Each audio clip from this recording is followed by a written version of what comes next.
بسم اللہ الرحمن الرحیم معزز ناظرین السلام علیکم۔ شیطان کی پیدائش کی حقیقت۔ شیطان کون تھا؟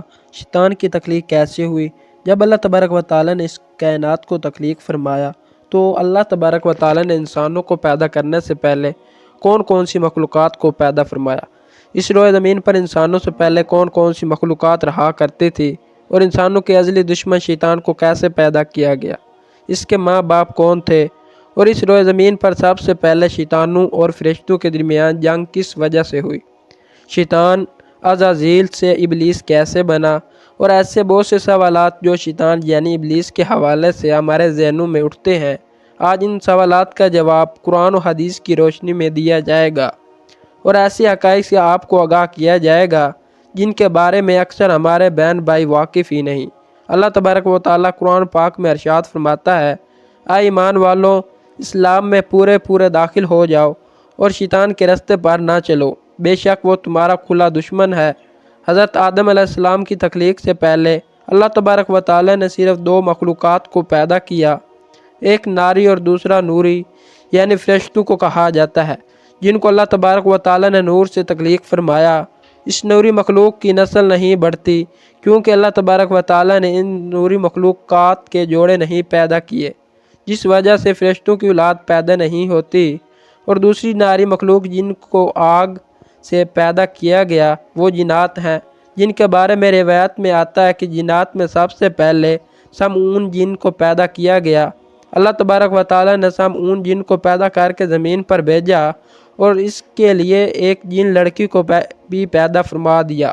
اس طرح اس جن نے اس لڑکی سے شادی کر لی جس سے ان کی نسل خوب بڑھتی اور یہ جنات اتنے زیادہ ہو گئے کہ پوری روئے زمین پر پھیل گئے۔ شروع میں یہ جنات فرشتوں کی طرح ہر وقت اللہ تبارک و تعالیٰ کی عبادت میں مشغول رہا کرتے تھے، اور پھر آہستہ آہستہ ان میں سے کچھ جنات نے اللہ تبارک و تعالیٰ کی نافرمانیاں شروع کر دی اور اللہ تبارک و تعالیٰ کے حکم کو ماننے سے انکار کر دیا، جس کی وجہ سے یہ ناری مخلوق اللہ تبارک و تعالیٰ کی نافرمان مخلوق بن گئی۔ شیطان کے ماں باپ جنات میں سے ایک نامی گرامی جن کا نام چلیپا تھا اور اس کی بیوی کا نام تبلیس تھا، یہ دونوں بہت ہی قد آور اور بہادر تھے۔ کہا جاتا ہے کہ چلیپا جن کی شکل و صورت ببر شیر کی طرح تھی اور تبلیس کی شکل بھیڑیا سے ملتی جلتی تھی۔ چلیپا جنات کا سردار تھا، اس کے نام سے بڑے بڑے جنات خوف کھاتے تھے۔ چنانچہ چلیپا اور تبلیس کے ملاپ سے ایک بچہ پیدا ہوا جس کا نام انہوں نے عزازیل رکھا۔ یہ بچہ اپنے والدین کی طرح بہادر اور دراز قد کا تھا۔ شیطان اور فرشتوں میں جنگ روایت میں آتا ہے کہ حضرت آدم علیہ السلام کی تخلیق سے 50,000 سال پہلے یا اس سے بھی زیادہ عرصہ زمین پر جنوں کا عروج تھا۔ اس روئے زمین پر ہر طرف جنات ہی جنات تھے۔ یہ جنات زیادہ شریر تھے اور یہ زمین کے اندر فتنہ فساد پھیلاتے تھے۔ اس طرح جب جنات نے اس زمین پر فساد پھیلانا اور تباہی مچانا شروع کر دی تو اس وقت اللہ تبارک و تعالیٰ نے فرشتوں کو حکم دیا کہ زمین پر جاؤ اور جنوں سے جنگ کرو، تو فرشتے اللہ تبارک و تعالیٰ کے حکم سے زمین پر اترے۔ ان فرشتوں نے جنوں کو حکم دیا کہ اللہ تبارک و تعالیٰ نے حکم دیا ہے کہ زمین میں امن اور امان سے زندگی بسر کرو، لیکن جنات نے فرشتوں کی بات کو ماننے سے انکار کر دیا، جس کی وجہ سے جنات اور فرشتوں کے درمیان بہت بڑی جنگ ہوئی۔ اس خوفناک جنگ میں عزازیل کے والدین یعنی چلیپا اور تبلیس نے بھی شرکت کی۔ اس جنگ میں فرشتے اللہ کے حکم سے جنات پر غالب آ گئے۔ اس جنگ کے اندر بہت سارے جنات مارے گئے، جن میں عزازیل کے والدین بھی شامل تھے، اور باقی سرکش جنات کو اللہ تبارک و تعالیٰ کے حکم کے مطابق قید کر لیا گیا۔ ان قیدیوں میں عزازیل بھی شامل تھا۔ فرشتے جب ان جنات کو قید کر کے آسمانوں کی طرف لے گئے تو شیطان بھی ان کے ساتھ آسمان پر چلا گیا۔ پھر اللہ کی طرف سے فرشتوں کو حکم ملا کہ عزازیل کی بہترین تربیت کی جائے اور اس کی اچھی پرورش کی جائے۔ فرشتوں نے عزازیل کو عبادت کرنے کی بہترین طریقوں سے آگاہ کیا، جس کی وجہ سے عزازیل اللہ تبارک و تعالیٰ کا ایک عبادت گزار بندہ بن گیا اور اللہ تبارک و تعالیٰ کی بارگاہ میں بہت بڑا مرتبہ حاصل کر لیا۔ اس دوران عزازیل بہت قابل اور عقل مند بن گیا۔ اس وقت اللہ تبارک و تعالیٰ نے عزازیل کو فرشتوں پر استاد مقرر کر دیا۔ عزازیل فرشتوں کو تعلیم و تربیت دینے لگا اور فرشتے عزازیل کے پاس آتے اور علم حاصل کرتے۔ فرشتے عزازیل کو نیک اور پرہیزگار کہا کرتے تھے۔ حضرت کعب بن احبار رضی اللہ تعالیٰ عنہ بیان کرتے ہیں کہ عزازیل 40,000 سال تک جنت کا خزانچی رہا اور اسی 80 سال تک فرشتوں کے ساتھ رہا اور 20,000 سال تک فرشتوں کو تعلیم اور تربیت دیتا رہا۔ اس کا مقام اللہ تبارک و تعالیٰ کی بارگاہ میں اتنا زیادہ ہو گیا کہ اللہ تبارک و تعالیٰ کی سب سے مقرب فرشتے حضرت جبریل علیہ السلام، حضرت میکائیل علیہ السلام، حضرت اسرافیل علیہ السلام اور حضرت عزرائیل علیہ السلام بھی اس سے تعلیم اور تربیت حاصل کیا کرتے تھے۔ اللہ تبارک و تعالیٰ اس کائنات کا حقیقی مالک ہے، اس سے کوئی بھی چیز پوشیدہ نہیں ہے۔ اللہ تبارک و تعالیٰ کو اس بات کا علم تھا کہ یہ عزازیل ایک دن میرے حکم کو جھٹلا دے گا اور اس کا خاتمہ کفر پر ہوگا۔ چنانچہ ایک دن عزازیل کا گزر لوح محفوظ کے قریب سے ہوا تو عزازیل نے لوح محفوظ پر دیکھا جس پر لکھا ہوا تھا کہ میں شیطان مردود سے اللہ کی پناہ مانگتا ہوں۔ اس تحریر کو پڑھنے کے بعد تقریباً 2000 سال تک عزازیل روتا رہا اور اللہ تبارک و تعالیٰ کی عبادت میں مصروف رہا۔ عزازیل تبارک و تعالیٰ کی بارگاہ میں یہ سوال کرنے لگا، یا رب العالمین، یہ اتنا بڑا شیطان مردود کون ہے جس سے پناہ مانگی جا رہی ہے؟ عزازیل کے سوال کا جواب دیتے ہوئے اللہ تبارک و تعالیٰ نے ارشاد فرمایا کہ میں نے ایک بندے کو اپنی ہر نعمت سے نوازا ہے۔ وہ بندہ ایک دن میرے حکم کو ماننے سے انکار کرے گا جس کی وجہ سے اس کی ساری عبادت ضائع ہو جائے گی اور وہ شیطان مردود بن جائے گا۔ اللہ تبارک و تعالیٰ کی یہ فرمان سننے کے بعد عزازیل ہر وقت یہ سوچتا رہتا کہ وہ شیطان مردود کون ہوگا۔ چنانچہ عزازیل نے اللہ تبارک و تعالیٰ سے کہا کہ یا رب العالمین، میں اس شیطان مردود سے ملنا چاہتا ہوں۔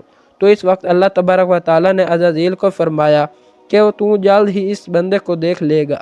پھر اس کے بعد اللہ تبارک و تعالیٰ نے فرشتوں میں یہ اعلان کیا کہ میں زمین پر اپنا خلیفہ مقرر کرنے والا ہوں۔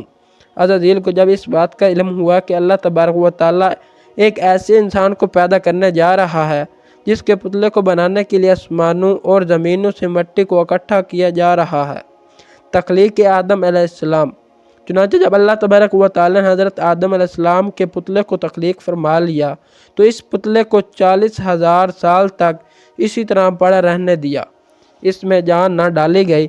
چنانچہ جب فرشتے حضرت آدم علیہ السلام کے پتلے کے قریب سے گزرتے تو بہت حیرت زدہ ہو کر اس کو دیکھتے، اور جب عزازیل کا گزر حضرت آدم علیہ السلام کے پتلے کے قریب سے ہوتا تو یہ نفرت کی وجہ سے حضرت آدم علیہ السلام کے پتلے کو اذیت دیتا، کیونکہ عزازیل یہ سمجھتا تھا کہ اللہ تبارک و تعالیٰ کے خلیفہ بننے کے لائق صرف میں ہی ہوں۔ اسی وجہ سے وہ حضرت آدم علیہ السلام کے پتلے کو اذیت دیتا۔ جب عزازیل حضرت آدم علیہ السلام کے پتلے کو مارتا تو اندر سے مٹی کے کھنکنے کی آواز آتی۔ چنانچہ جب اللہ تبارک و تعالیٰ نے حضرت آدم علیہ السلام کو تخلیق فرمایا تو اس کے اندر روح بھی داخل کر دی۔ تو اس دن اللہ تبارک و تعالیٰ نے سب فرشتوں کو حکم دیا، سب میرے پاس اکٹھے ہو جاؤ۔ جب سارے فرشتے اللہ تبارک و تعالیٰ کی بارگاہ میں حاضر ہو گئے تو اللہ تبارک و تعالیٰ نے حکم دیا کہ میں زمین پر اپنا ایک بندہ پیدا کرنے والا ہوں جو زمین پر جا کر میرے حکم کی تعمیل کرے گا۔ تو اس وقت فرشتوں نے اللہ تبارک و تعالیٰ کی بارگاہ میں عرض کیا، یا رب العالمین، یہ بندہ زمین پر جا کر تیرا نافرمان ہو جائے گا، ہم تو ہر وقت عبادت میں مصروف رہتے ہیں۔ تو اللہ تبارک و تعالیٰ نے ارشاد فرمایا، جو کچھ میں دیکھ رہا ہوں وہ تم نہیں دیکھ سکتے۔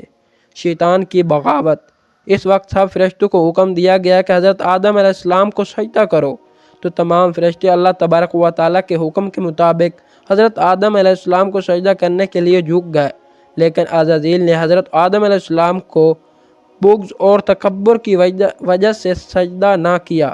اس وقت اللہ تبارک و تعالیٰ نے عزازیل سے پوچھا کہ تم نے سجدہ کیوں نہیں کیا؟ اس وقت عزازیل تکبر اور غرور میں آ کر بولنے لگا، اے رب العالمین، تو نے مجھے آگ سے پیدا کیا اور اس پتلے کو مٹی سے پیدا کیا، میں اس مٹی کے پتلے سے کئی درجے بہتر ہوں۔ عزازیل کی یہ بات سن کر اللہ تبارک و تعالیٰ نے عزازیل کو وہاں سے نکل جانے کا حکم دیا اور فرمایا، تو شیطان مردود ہو چکا ہے، تم پر قیامت تک میری لعنت ہوتی رہے گی۔ اس وقت عزازیل کو اس بات کا علم ہوا کہ لوح محفوظ پر جس شیطان کا ذکر تھا وہ در حقیقت میں ہی ہوں۔ اس طرح جب عزازیل اللہ تبارک و تعالیٰ کی نافرمانی کی وجہ سے شیطان مردود بن گیا تو اللہ تبارک و تعالیٰ سے کہنے لگا، اے رب العالمین، میں چاہتا ہوں کہ مجھے قیامت کے دن تک زندہ رہنے کی مہلت دی جائے۔ تو تو اللہ تبارک و تعالی نے شیطان مردود کی بات مان لی اور اس کو قیامت تک کی مہلت دے دی گئی۔